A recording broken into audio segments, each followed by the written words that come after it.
नमस्कार।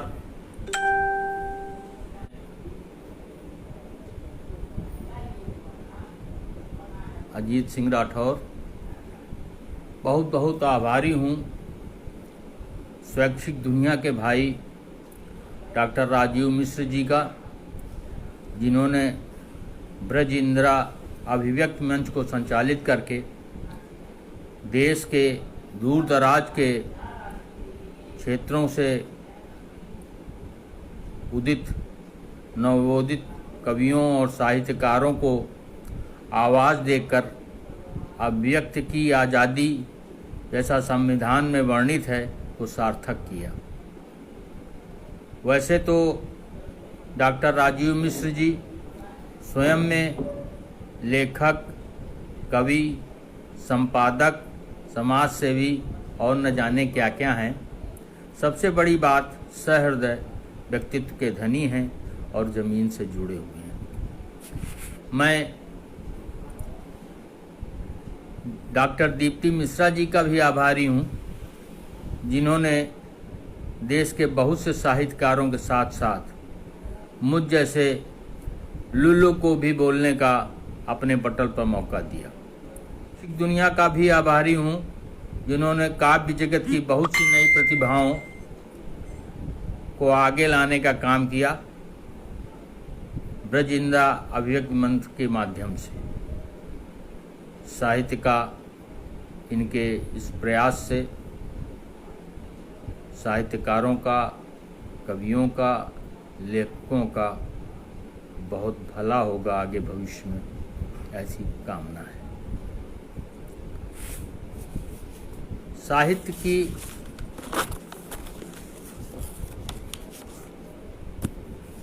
काव्य पाठ करने से पहले साहित्य की एक परंपरा है कि एक माँ सरस्वती की वंदना की जाती है, जिसकी कृपा से जितने कवि, लेखक हैं वे सब उनकी कृपा से ही लेखन का कार्य कर पाते हैं। अगर उनका आशीर्वाद न हो तो कोई भी एक अक्षर नहीं लिख सकता, क्योंकि अक्षर अक्षर पर माँ सरस्वती का अधिकार है। मैं छोटी सी वंदना माँ सरस्वती की आप लोगों की सेवा में प्रस्तुत कर रहा हूँ। जब जब मैंने तुम्हें पुकारा, जब जब मैंने तुम्हें पुकारा, दिया आपने सदा सहारा, दिया आपने सदा सहारा, उठा लिया माँ कलम हाथ में, उठा लिया माँ कलम हाथ में, अब चाहूँ आशीष तुम्हारा, अब चाहूँ आशीष तुम्हारा। शिव जब जब मैंने तुम्हें पुकारा, दिया आपने सदा सहारा, उठा लिया माँ कलम हाथ में, अब चाहूँ आशीष तुम्हारा। नित नूतन रचना हो जाए, नित नूतन रचना हो जाए, जो पढ़े उसी के मन भाए, जो पढ़े उसी के मन भाए। हास्य व्यंग लिखवा दो ऐसा, हास्य व्यंग लिखवा दो ऐसा, हंस हंस लोट पोट हो जाए। भाई भाई आज जो भी तेरी शरण में आए, जो भी तेरी शरण में आए, ख्याति नाम सब कुछ मिल जाए। जो भी तेरी शरण में आए, ख्याति नाम सब कुछ मिल जाए। सबसे ज़्यादा वही मिले माँ, जो कुछ तेरे मन में भाए, जो कुछ तेरे मन में भाए। सर पर वर्ध हस्त माँ रख दो, सर पर वर्ध हस्त माँ रख दो, जीवन त्याग तपोमय कर दो। हंसवाणी वीणा पाणिन, ज्ञान ध्यान से झोली भर दो, ज्ञान ध्यान से झोली भर दो, ज्ञान ध्यान से झोली भर दो। सभी आगंतुकों का मैं स्वागत कर रहा हूं, जो ब्रज इंदिरा आवास अभिव्यक्ति मंच से जुड़े हुए हैं। और मैं डॉक्टर राजीव मिश्र जी को बहुत बहुत बधाई और आभार सब प्रकट करता हूं, जिनकी वजह से कानपुर में एक लहर सी साहित्य के चल रही है। और मैं डॉक्टर दीप्ति मिश्रा जी का भी बहुत बहुत आभारी हूं, जिनकी वजह से आज इस लुल्लु को भी इस मंच के माध्यम से कविता पाठ करने का मौका मिला। वंदना के बाद पर्यावरण की लोग बात करते हैं, पर्यावरण की बात करते हैं। अंधाधुंध वृक्षों को काट रहे हैं, कंक्रीट के शहर बन रहे हैं और पेड़ों के काटने से जो भूमि का क्षरण हो रहा है, इसी के कारण पहाड़ों में भूमिस्खलन हो रहा है। और क्योंकि जो पेड़ों की जड़ें हैं ये मिट्टी को पकड़ के रखती हैं, और जब पेड़ ही आप काट देंगे तो मिट्टी भी को आज़ादी मिल जाएगी, वो जहाँ चाहेगी पानी बह जाएगी, निकल जाएगी। और सबसे बड़ी बात जो पेड़ों का काम है, कार्बन डाइऑक्साइड का सोखना और ऑक्सीजन को वातावरण में छोड़ना, जिससे हम सारे जीवों को एक प्राणदायिनी वायु मिलती है। मगर विकास के नाम पे अंधाधुंध पेड़ों को काटा जा रहा है और उस कारण आप देख रहे हैं कि ऑक्सीजन की कमी वातावरण में हो रही है। और अब लोग सिलेंडर लेके चल रहे हैं ऑक्सीजन के, और ऑक्सीजन के सिलेंडरों की मारामारी आप लोग खुद देख रहे होंगे इस बीच में कितनी हो गई है कि कुछ कहने को नहीं। दमा के मरीज बढ़ रहे हैं। खैर, मैं डॉक्टर मधु श्रीवास्तव जी माध्यम संस्थान साहित्यिक संस्थान की संचालिका और वरिष्ठ साहित्यकारा का मैं आभार प्रकट करता हूं और स्वागत करता हूं, जो अपने अमूल्य समय निकालकर हम जैसे लुल्लु के कार्यक्रम में आई। मैं बहुत बहुत आभारी हूं। पर्यावरण दिवस के दिन ग्राहक दुकानदार से लड़ रहा था। पर्यावरण पे है ये कविता। पर्यावरण दिवस के दिन ग्राहक दुकानदार से लड़ रहा था। दुकानदार पर आरोपों के बंडल जड़ रहा था। फूल का ये तुमने कैसा पेड़ दिया? फूल का ये तुमने कैसा पेड़ दिया जो न फूला न फला? फूल का तुमने कैसा पेड़ दिया जो न फूला न फला? जीवन भर अटल सा बना रहा। अरे नारायण दत्त सा पेड़ देते, कम से कम बुढ़ापे में तो फल फूल जाता।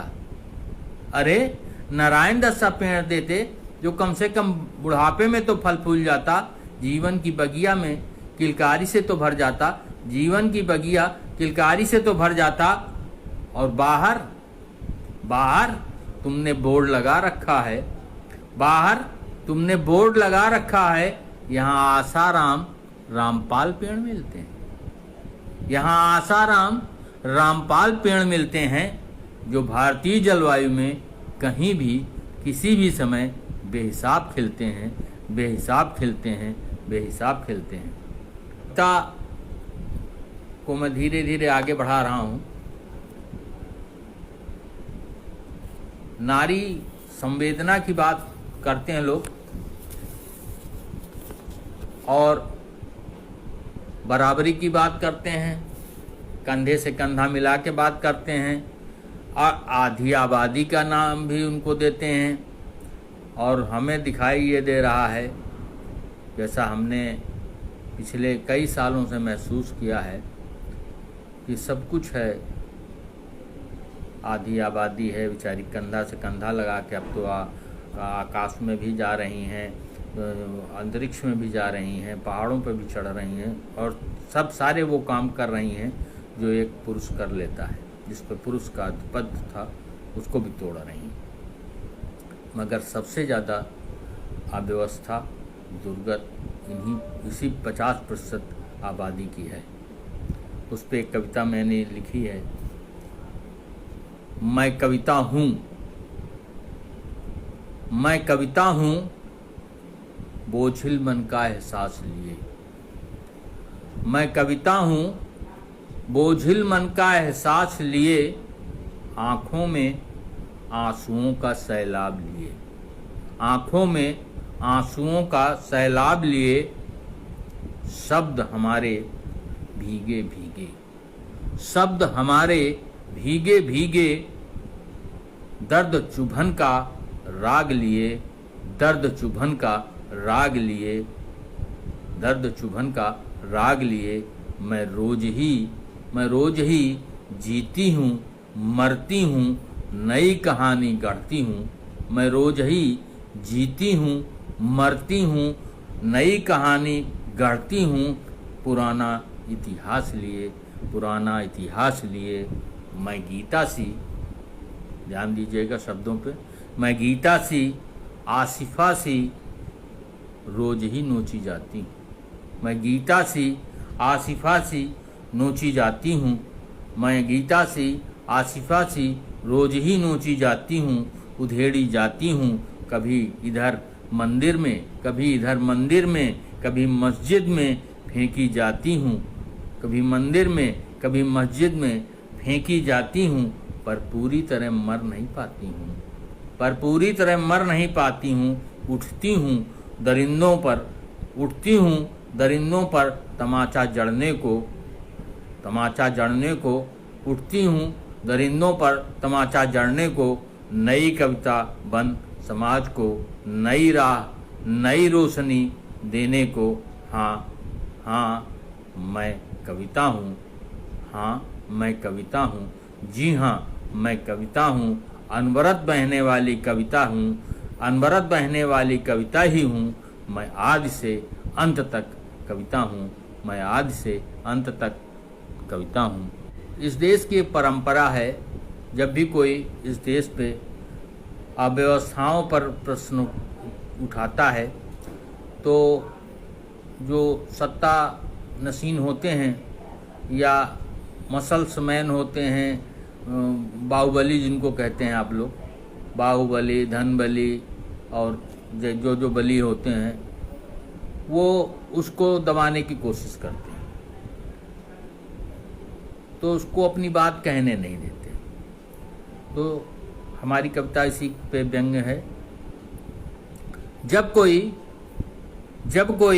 अव्यवस्था के खिलाफ, जब कोई अव्यवस्था के खिलाफ आवाज़ उठाता है, जब कोई अव्यवस्था के खिलाफ आवाज़ उठाता है, गोलियों, कुटाई, पिटाई का नाश्ता फ्री में पाता है। जब कोई अव्यवस्था के खिलाफ आवाज़ उठाता है, गोलियों, कुटाई, पिटाई का नाश्ता फ्री में पाता है, बच जाता है। इस कविता को आप कैलाश सत्यार्थी और यूसुफ मलाला के संदर्भ में देखें। जब कोई अव्यवस्था के खिलाफ आवाज़ उठाता है, गोलियों, कुटाई, पिटाई का नाश्ता फ्री में पा जाता है, बच जाता है, तो शांति पुरस्कार से नवाजा जाता है।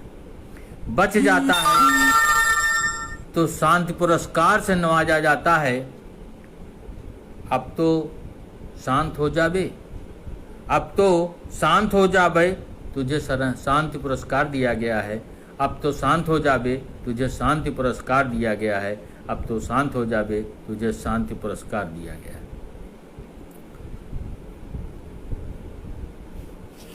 कविता को आगे बढ़ा रहा हूँ। एक कविता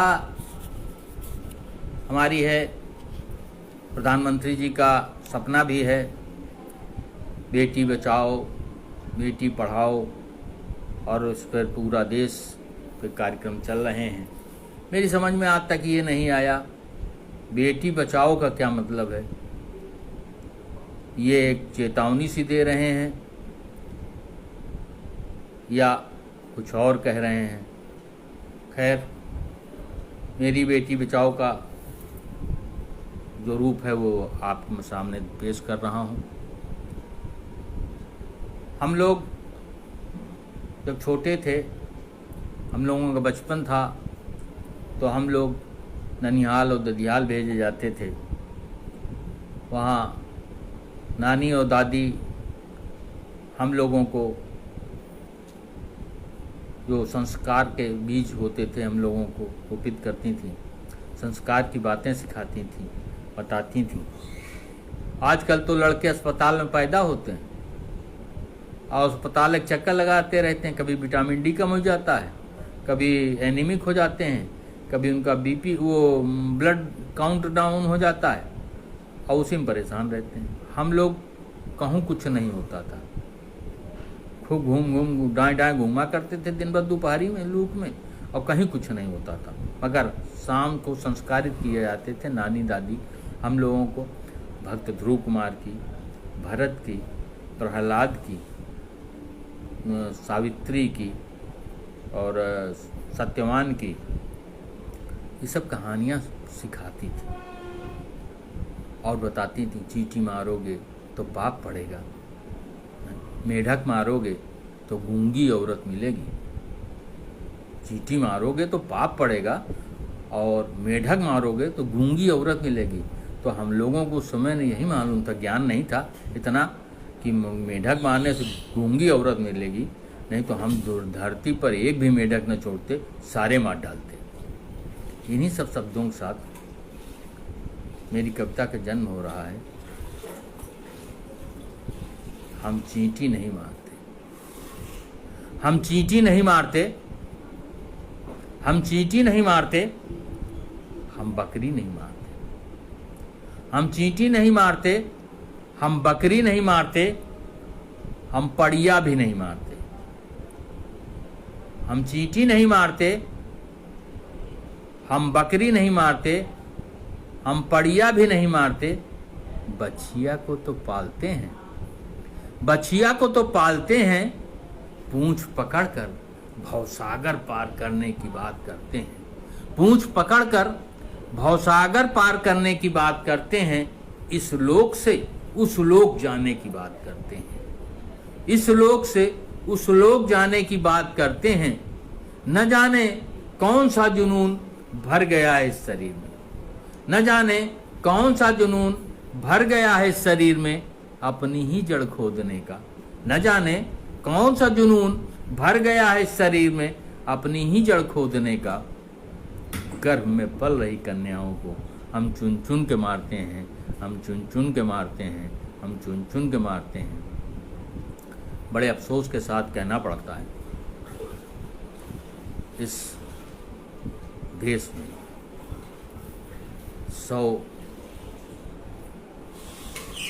केस, मतलब एक 12 या 13 मिनट में एक केस बलात्कार के, नारियों के उत्पीड़न का, सबसे ज़्यादा उत्पीड़न का जो है यंत्रणा जो दी जाती है 12 मिनट में होती है। 17 मिनट में एक महिला का अपहरण आपराधिक कार्यों के लिए होता है। और जितनी भी महिलाएं हैं, 3 महिलाओं के बीच में, 3 महिला में एक महिला घरेलू हिंसा से जरूर पीड़ित रहती है। और भी माने शर्मनाक बात यह है कि इस देश में 30,000 कन्याएं कन्या भ्रूण हत्या के नाम पर रोज मारी जाती हैं। कन्या भ्रूण हत्या के नाम पे 30,000 कन्याएं रोज मारी जाती हैं, जो 3 सेकंड में एक पड़ती है। 3 सेकंड में एक पड़ती है, मगर देश की कोई संस्था, कोई पार्टी, कोई साधु संत, कोई कहने को तैयार नहीं है, इसके खिलाफ कोई आवाज़ उठाने को तैयार नहीं है। लोग अगर बड़े खुश हो जाते हैं तो ये कहने लगते हैं कि सर्कस में हाथी को परेशान किया जाता है, सर्कस में हाथी को परेशान किया जाता है, शेर को पिंजड़े में बंद किया जाता है, कुत्ते से फुटबॉल खिलवाया जाता है और तोते से तोप चलवाई जाती है। अगर उन्हीं की बिरादरी की 30,000 कन्याएं रोज कन्या भ्रूण हत्या के नाम पे मारी जाती हैं, वहाँ वो चुप और गूंगी और मौन हो जाती हैं, चुप और गूंगी और मौन हो जाती हैं। अब इससे ज़्यादा क्या कहा जाए। अगर बहुत कहा गया तो उन्होंने कहा कि हम इंसानों की बात नहीं उठाते, हम पेटा के वो हैं रक्षक, पेटा की बात करते हैं। बहुत सही। एक कविता है पेट में सल्फास। अभी किसानों की बात चल रही थी, किसानों के तमाम प्रदर्शन हो रहे हैं और प्रदर्शन में उनके समर्थन मूल्य की बात चल रही थी। बिल के पास करने पे भी उन लोगों का कुछ रोष था। हमारे देश में यही व्यवस्था है कि जो देश को पूरे देश को अन्न देता है उसकी दुर्गत जो है कुछ विशेष रूप से लोग करते हैं। समस्या ये है, टाटा कारें बनती हैं, कारों के दाम बढ़ जाते हैं, कहीं इनकी प्रोडक्शन का दाम बढ़ गया, पेट्रोल का दाम बढ़ गया, डीजल का दाम बढ़ गया, वो हो गया, हर चीज़ का दाम बढ़ गया। मगर जब किसान अपना सारी चीज़ें, यूरिया खाद बढ़ गई और डीजल बढ़ गया और पेट्रोल बढ़ गया और सब बढ़ गया, और जब वो अपना उत्पादन लेके जाता है बाज़ार में तो उसके दाम कम हो जाते हैं।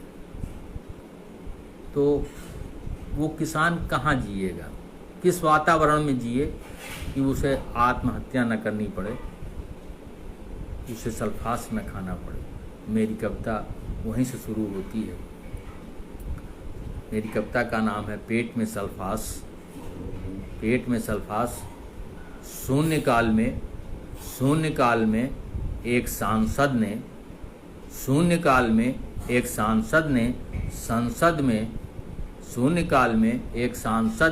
संसद में एक प्रश्न दागा। क्यों भारत में भूख से मरने वालों की संख्या में हो रहा इजाफा। क्यों भारत में भूख से मरने वालों की संख्या में हो रहा इजाफा, इसका कारण क्या है? इसका कारण क्या है? इसका निदान क्या है? इसका कारण क्या है? इसका निदान क्या है? जबकि खाद्य मंत्रालय हर साल खाद्यान्न की उपज अधिक बताता है। जबकि खाद्य मंत्रालय हर साल खाद्यान्न की उपज अधिक बताता है। भंडारण की मजबूरी बताता है। बरसात में गल्ला सड़ता है। सुअर उसको खाता है। स्वाइन फ्लू फैलाता है। खाद्य मंत्री प्रश्न के उत्तर में बोले, माननीय सांसद जी, भारत में भूख से मरने वालों की संख्या बढ़ रही है, ये आपका भ्रम है। भारत में भूख से मरने वालों की संख्या बढ़ रही है, ये आपका भ्रम है, कतई सच नहीं है। सच तो ये है, भारत में भूख से कोई मरता नहीं है। भारत में भूख से कोई मरता नहीं है। कथित भूख से मरने वालों की पोस्टमार्टम रिपोर्ट में पेट खाली नहीं था। मरने का कारण भूख नहीं था। पेट में सल्फास की गोली और उसका असर भरा था। तो आप कैसे कह सकते हैं मरने वाला भूख से मरा था, जबकि उसके पेट में सल्फास भरा था। दो कविता, इस देश में 7% लोग ऐसे हैं जो अक्सर भूखे रात को सोते हैं और 10% लोग ऐसे हैं जिनको कुछ निवाले मिल जाते हैं।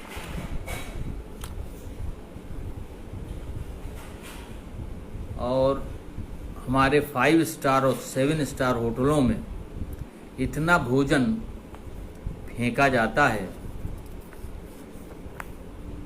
जो इनके भरण पोषण में काम आ सकता है। इसलिए मेरा एक अनुरोध ये है, उतना ही लें थाली में जो व्यर्थ न जाए नाली में, उतना ही लें थाली में जो व्यर्थ न जाए नाली में, उतना ही लें थाली में जो व्यर्थ न जाए नाली में।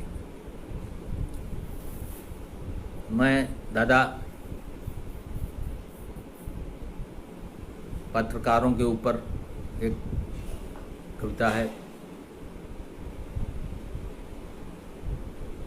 राज तिलक शीर्षक है कविता का। मैं क्यों सच सच कह दूं।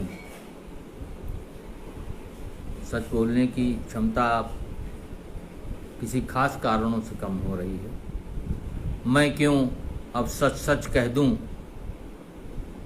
मैं क्यों अब सच सच लिख दूं, मैं क्यों सच सच कह दूं, मैं क्यों सच सच लिख दूं, जब मेरी ज़िंदगी अपनी नहीं है, जब मेरी ज़िंदगी अपनी नहीं है। मुझे अखबार के मानिंद सरेआम चौराहों पर जला दिया जाता है। मुझे अखबार के मानिंद सरेआम चौराहों पर जला दिया जाता है। मेरे परिवार को गांधी छपा कागज़ का गड्ढा, हमारे परिवार को गांधी छपा कागज़ का गड्ढा हाथों में थमा दिया जाता है और सबके मुंह पे नोटों नौकरी का टेप चिपका दिया जाता है और जलाने वाले को सरेआम राज तिलक किया जाता है। जलाने वाले को सरेआम राज तिलक किया जाता है, राज तिलक किया जाता है, राज तिलक किया जाता है। मित्रों, एक कविता है मिट्टी की। एक दिन रात में हम उठे तो रसोई घर से आवाज़ें आ रही थीं। हमने कान लगाया तो मिट्टी का चूल्हा अपनी व्यथा कह रहा था, फुकनी अपनी व्यथा कह रही थी, चिमटा अपना राग अलाप रहा था। मधु श्रीवास्तव जी का मैं बहुत बहुत आभारी हूँ, जिन्होंने दिल से इस कविता को सुना। सारे बर्तन अपनी अपनी कविता अपना रोना रो रहे थे। मैंने उसी का चित्रण किया है। दादा शिव किशोर त्रिपाठी जी बहुत वरिष्ठ साहित्यकार हैं हमारे शहर के। कविता मिट्टी के चूल्हे ने रोते हुए बहन फुकनी से कहा, मिट्टी के चूल्हे ने रोते हुए बहन फुकनी से कहा, बरसों बरस का था साथ हमारा तुम्हारा, बरसों बरस का था साथ हमारा तुम्हारा, तुम्हारे बिन हम जलते नहीं थे, तुम्हारे बिन हम जलते नहीं थे, रच को हिलते नहीं थे, टसकते नहीं थे। आप देखिए क्या क्या ट्रीटमेंट होता था। पाकशाला कहलाती थी रसोइयाँ जो थी, कितनी पाक मानी जाती थी कि उसको पुताई होती थी, लिपाई होती थी, चूल्हा पोता जाता था रोज़ सवेरे शाम, फिर भोजन बनता था और उस एरिया में जो पोत दिया जाता था, हम बच्चों का प्रवेश निषेध हो जाता था कि ओ दाल चढ़ी है और भात चढ़ा है और चोई खलबला उतर रही है, वो कहा दुनिया भर का समझा दिया जाता था। तो मिट्टी के चूल्हे ने रोते हुए बहन फुकनी से कहा, बरसों बरस का था साथ हमारा तुम्हारा, तुम्हारे बिन हम जलते नहीं थे, तुम्हारे बिन हम जलते नहीं थे, रच को हिलते नहीं थे, टसकते नहीं थे, नहलाए जाते। चूल्हे का ट्रीटमेंट होता था, नहलाए जाते, पोंछे जाते, पोते जाते, पूजे जाते। एक एक ट्रीटमेंट देखिए और कितने होते थे। नहलाए जाते, पोंछे जाते, पोते जाते, पूजे जाते, मनाए जाते, तब कहूँ उसमें जोरी जाती आग, तब कहूँ उसमें जोरी जाती आग। बड़ी मुश्किल से फू फू करके, फूकनी से फू फू करके बढ़ाई जाती आग, फूकनी से फू फू करके बढ़ाई जाती आग। धुआं के मारे फूंक फूंक करके बढ़ाई जाती आग। बरसात में तो हम बड़ी ठनगन की लेते, बरसात में तो हम बड़ी ठनगन की लेते, कहूँ भीग जलावन। कितना व्यवस्था करनी पड़ती थी बरसात आने के पहले। सारे कंडे को भटिया खोल के कोठरिया में धरी जाती थी, खड़ुइया धरी जाती थी, सेल्ला धरे जाते थे, अब उठाई इकट्ठा की जाती थी, जाड़े में तापने के काम आएगी, क्या क्या किए जाते थे। बरसात में तो हम बड़ी ठनगन की लेते, कभी भीग जलावन, कबहू ओद चैला, कबहू भीग जलावन, कबहू ओद चैला, कबहू सर्दील माचिस, डारी डारी मट्टी का तेल, डारी डारी मट्टी का तेल, सेल्हा, सनई, भुठाई, खड़ुइया, तब गहूँ पकड़ती रहा आग। सेल्हा, सनई, भुठाई, खड़ुइया, तब गहूँ पकड़ती रहा आग। धुआं के मारे खो खो कहे, धुआं के मारे खो खो कहे, नाच जाती रहे मेहरिया, नाच जाती रहे मेहरिया। हाथ पांव झटक के कहती रहें, हाथ पांव झटक के कहती रहें, का हाथ पांव लगा दे, का हाथ पांव लगा दे, नठिया बरते नहीं, नठिया बरते नहीं। अब तो नया समय देखिए, अब तो बाजार में नामर्द चूल्हे आ गए हैं, अब तो बाजार में नामर्द चूल्हे आ गए हैं। एक नहीं 2 3 4 मुंह वाले, एक नहीं 2 3 4 मुंह वाले। कुछ कुछ तो रावण ब्रांड के हैं, कुछ कुछ तो रावण ब्रांड के हैं 10 मुंह वाले, कुछ कुछ तो रावण ब्रांड के हैं 10 मुंह वाले। बस कान ऐठ दो, बस कान ऐठ दो, जौन चाहे सो बना लियो, जौन चाहे सो बना लियो। बहन तुम्हारी जरूरत नहीं फूफा कहे की, बहन तुम्हारी जरूरत नहीं फूफा कहे की। याद है बहन, याद है बहन, तुम्हारे कूटे बिना कौनो कंडा चूल्हे में घुसत ही न रहा है। याद है बहन, तुम्हारे कूटे बिना कौनो कंडा चूल्हे में घुसत न रहा है। किदवई नगर का जितना रंगबाज कंडा रहा, चाहे किदवई नगर का जितना रंगबाज कंडा रहा हो, काहे की इसका एक रीजन था, काहे की पूरा कंडा घाटन में आखिर बेरिया लगावा जात रहा, घाटन में आखिर बेरिया लगावा जात रहा। जब से ये गेल इंडिया वाले गैस घर घर बांटी रहे हैं, जब से गेल इंडिया वाले, gas authority of India, GAIL India वाले गैस घर घर बांटी रहे हैं, ई घरन का टुकड़न टुकड़न में काटी रहे हैं, ई घरन का टुकड़न टुकड़न में काटी रहे हैं। बहुरिया उतरत है बाद में, बहुरिया उतरत है बाद में। कई मुंह वाला चूल्हा मुंह बाए, कई मुंह वाला चूल्हा मुंह बाए, पहुंच जात है अंगनई में घर टूटन का वारंट लेहे, घर टूटन का वारंट लेहे। मैं संयुक्त परिवार को थामे रहता, साधे रहता, सदा एकता का पाठ पढ़ाता। बटुइया और कलछुल की खटर पटर तो मैं रोज ही शांत कराता, बटुइया और कलछुल की खटर पटर तो मैं रोज ही शांत कराता। इन्हें भी एकता का पाठ पढ़ाता। वैदिक परंपरा क्या टूटी, वैदिक परंपरा क्या टूटी, सारी व्यवस्थाएं चौपट हो गईं, सारी व्यवस्थाएं चौपट हो गईं।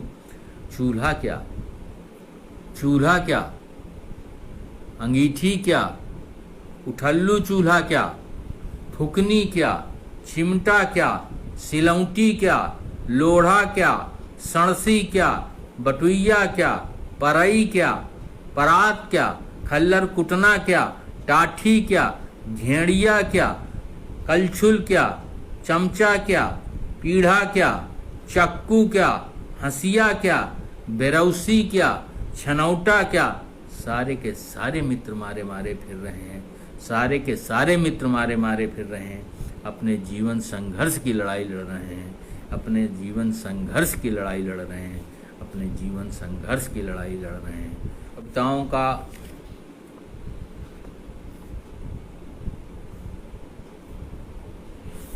दौर थोड़ा परिवर्तन चाहता हूँ। पत्थर, एक कविता अलग से हट के सुनाना चाहता हूँ। पत्थरों के शहर में आप देख रहे हैं कि शहर की ओर पूरा ग्रामीण परिवेश से लोग भाग के आ रहे हैं और कंक्रीट के शहर, पहले कानपुर की क्या स्थिति थी, अब कहाँ तक चला गया कानपुर। जिधर देखिए छत पे खड़े होकर ऊंचाई पे से हर जगह पक्की इमारतें हैं और अब तो गगनचुंबी इमारतों की व्यवस्था हो गई है। तो सब तोड़ के लोग बना रहे हैं और गांव में जो स्नेह का वातावरण था वो शहर में नहीं है। बगल वाला पड़ोसी आपको नहीं जानता, आप उसके बारे में नहीं जानते। बहुत निकले, बड़े खुश हुए तो सवेरे उठते बैठते गुड मॉर्निंग गुड इवनिंग हो जाता है, बाकी कुछ नहीं होता। तो उसी पे कविता है। मैं पत्थरों के शहर में, शहर भी पत्थर के हो गए और रहने वाले इंसानों के दिल भी पत्थर के हो गए और स्वयं शरीर भी उनका पत्थर सा ही हो गया, जड़वत हो गए, मूर्तिवत हो गए, जो आप कह सकते हो। मैं पत्थरों के शहर में अनजान भौचक सा, मैं पत्थरों के शहर में अनजान भौचक सा, मैं पत्थरों के शहर में अनजान भौचक सा चौराहे पर खड़ा हूँ। मैं पत्थरों के शहर में अनजान भौचक सा चौराहे पर खड़ा हूँ, एक नए कदम की तलाश में। अंदर उधेड़ बुन समय और परिस्थिति के मध्य त्रिशंकु सा उल्टा लटका पड़ा हूँ। समय और परिस्थिति के मध्य त्रिशंकु सा उल्टा लटका पड़ा हूँ। आकाश में मुझे रोज उठने वाला कोलाहल सुनाई नहीं होता। आकाश में अब मुझे रोज उठने वाला कोलाहल सुनाई नहीं पड़ता। शायद मैं बहरा हो गया हूँ, शायद मैं बहरा हो गया हूँ। पत्थरों के बीच रहते रहते मैं पत्थरों में ढल गया हूँ।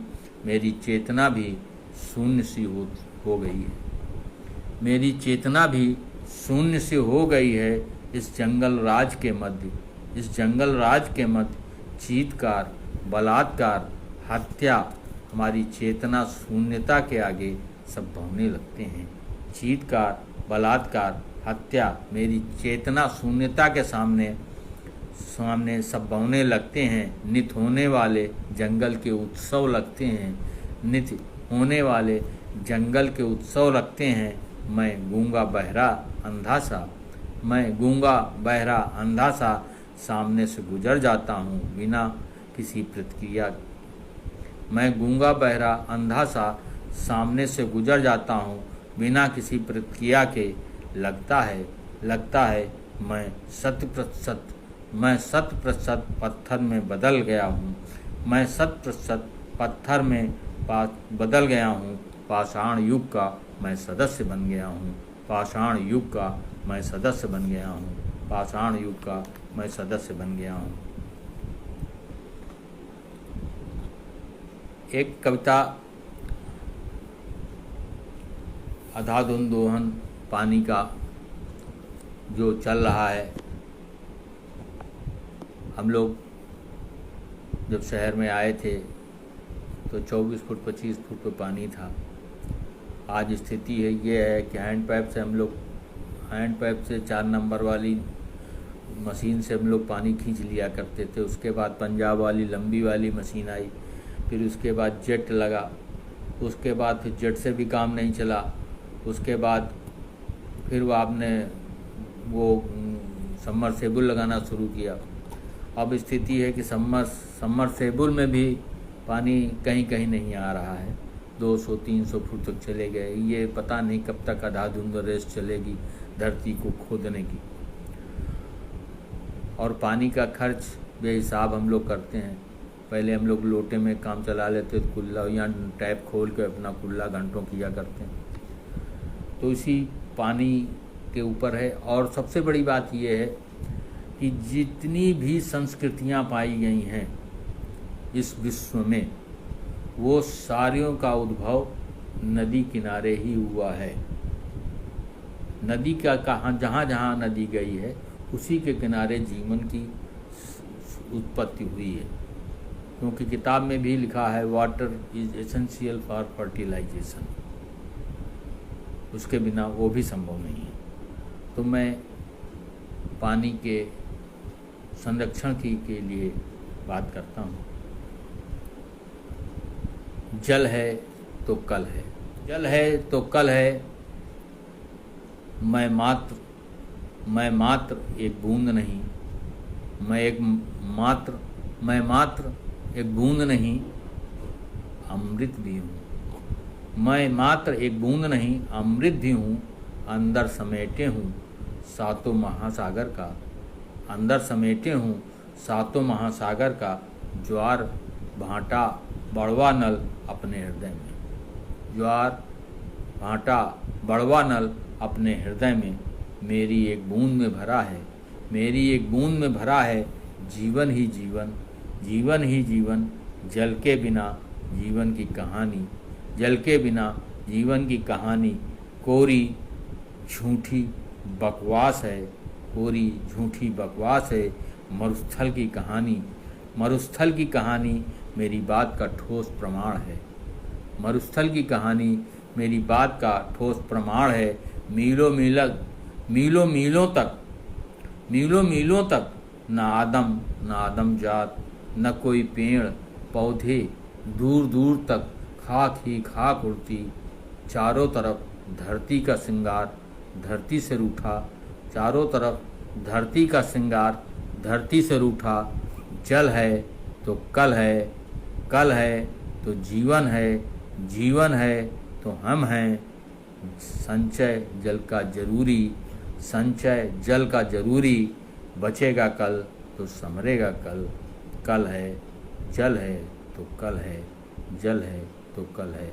अब क्योंकि मैं बाल साहित्य की भी रचना करता हूँ और मैं धन्यवाद देता हूँ इस कोरोना काल का, लॉकडाउन पीरियड का, कि इस पीरियड में हम लोग पढ़े जरूर उब गए, मगर जो बातें जो मन में आया लिख के रखते गए। और स्थिति ये हो गई कि 4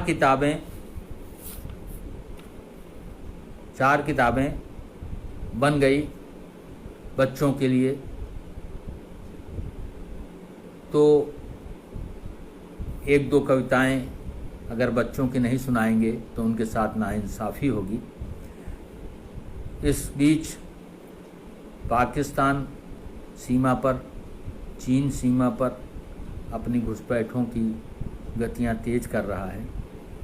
धन्य है हमारे प्रधानमंत्री और हमारे देश के वीर जवान सैनिक, जिनकी वजह से उनकी इस चाल को विफल कर दिया गया है। मगर इस देश की सबसे बड़ी बात है, हम कितने भी टुकड़े में हों, मगर जिस समय देश की अस्मिता पे आँच आती है तो हम मुट्ठी की तरह एक हो जाते हैं। वैसे भले 5 रहते हैं, 5 उंगलियां दिखाते हैं, और मगर जब संकट का समय आता है मुट्ठी की तरह एक हो जाते हैं।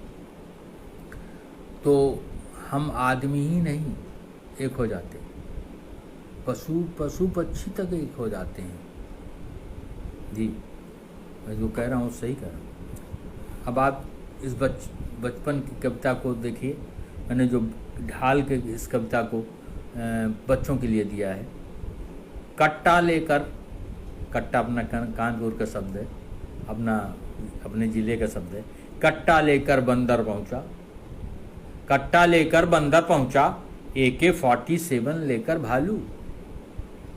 कट्टा लेकर बंदर पहुंचा, AK-47 लेकर भालू। पीठ में बांधे हाथी पहुंचे, पीठ में बांधे हाथी पहुंचे, बफोर्स तोप एक चालू। कट्टा लेकर बंदर पहुंचा, AK-47 लेकर भालू। पीठ में बांधे हाथी पहुंचे, बफोर्स तोप एक चालू। आगे आगे जिराफ चल रहा, आगे आगे जिराफ चल रहा, हाथों में लिए तिरंगा। आगे आगे जिराफ चल रहा, हाथों में लिए तिरंगा। आ चीन तू जमकर लड़ ले, आ चीन तू जमकर लड़ ले, तुझको कर दूं मैं नंगा। आ चीन तू जमकर लड़ ले, तुझको कर दूं मैं नंगा। गर्दभराज ने बांध रखी थी, गर्दभराज ने बांध रखी थी पीठ पे 2-2 बोरा। गर्दभराज ने बांध रखी थी पीठ पे 2-2 बोरा। चुपके से उसने बतलाया, चुपके से उसने बतलाया, इसमें है हथगोला। चुपके से इसने बतलाया, गर्दभराज ने बांध रखी थी पीठ पे 2-2 बोरा। चुपके से उसने बतलाया, इसमें है हथगोला। घोड़े ने राशन ढोने का, घोड़ों ने राशन ढोने का खुद कारोबार संभाला। घोड़ों ने का राशन ढोने का खुद कारोबार संभाला। हर बोरे में सब्जी के संग, हर बोरे में सब्जी के संग छुपा तोप का गोला। हर बोरे में सब्जी के संग छुपा तोप का गोला। गिद्धराज ने जासूसी की, गिद्धराज ने जासूसी की एक लंबी उड़ान लगाई।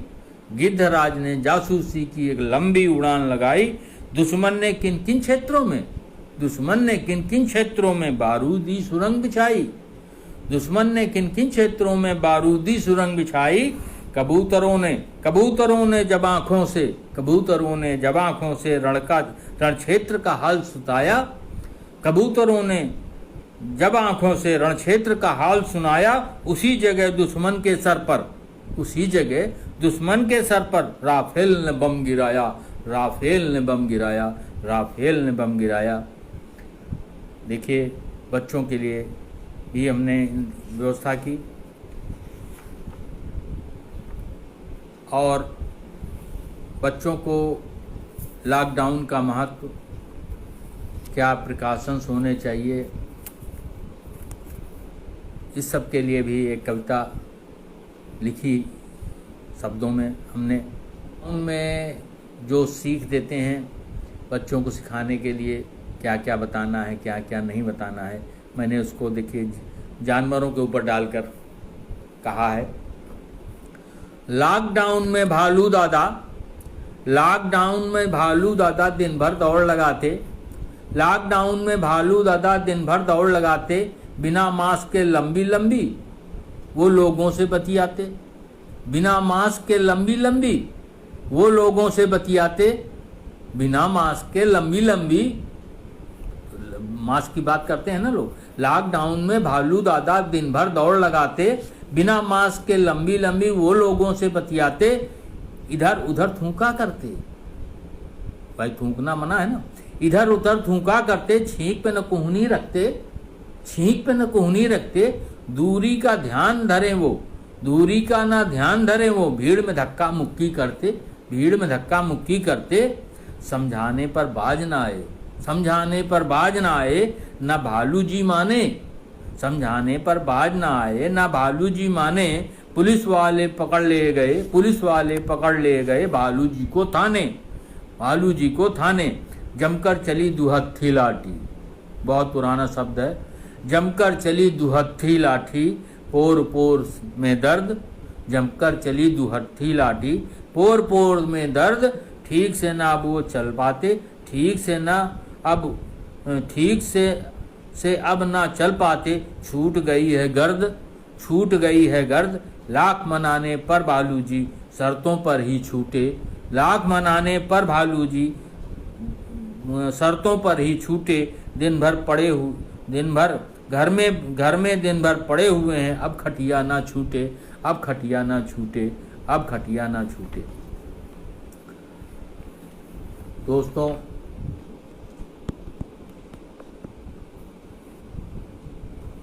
एक कविता बच्चों की ही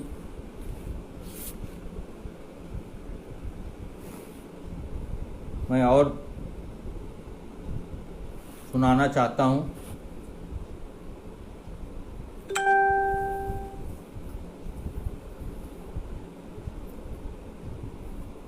मैं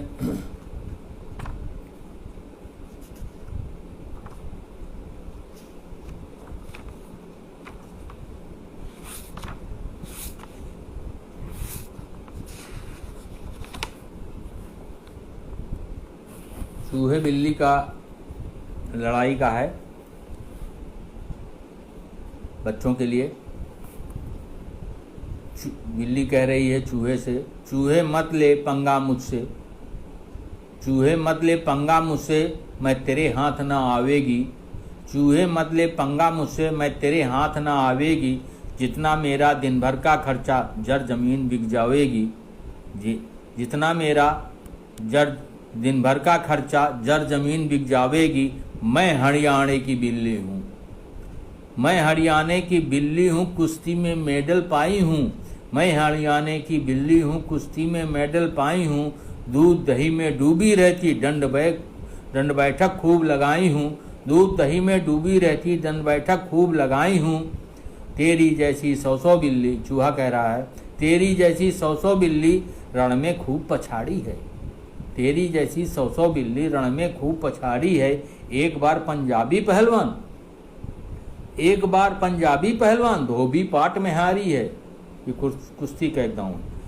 पंजाब एक दो, तेरी जैसी 100 बिल्ली रण में खूब पछाड़ी है, एक बार पंजाबी पहलवान धोबी पाट में हारी है, मैं कनपुरिया का बड़ा लड़ैया, चूहा कह रहा, मैं कनपुरिया का बड़ा लड़ैया, मैं कनपुरिया बड़ा लड़ैया, मैं कनपुरिया बड़ा लड़ैया, टाटा स्टील का बना हुआ, मैं कनपुरिया बड़ा लड़ैया, टाटा स्टील का बना हुआ, खुरपिया कॉलेज का पढ़ा हुआ, मास्टर के डंडे से कुटा हुआ।